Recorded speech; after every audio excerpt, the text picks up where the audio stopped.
Hello and welcome to this video. In this video, I'll be showing you how to install Atom on a Windows 10 computer. This is the official website for Atom. So to begin, there is a download button here. Just click on it and that will begin the download. So that's the download here on the bottom left-hand corner of my screen.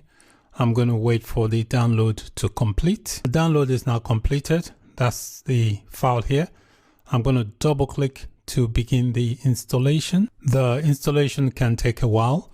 So what happens, it just installs it in the background. So once it's finished installing, it will launch the application. So I'm going to give it a few minutes to complete, and then it automatically launches the text editor when the installation is complete.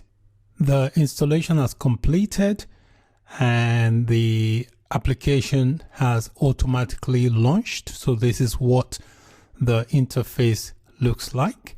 So I'm just going to X out. This is the main interface for Atom. This is what it looks like. To exit, just click on the X here and that will exit out of the text editor.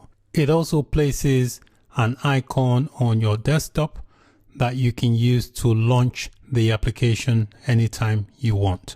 So that's it for this video. In this video, I showed you how to install Atom on a Windows 10 computer. Thank you for watching. Bye for now.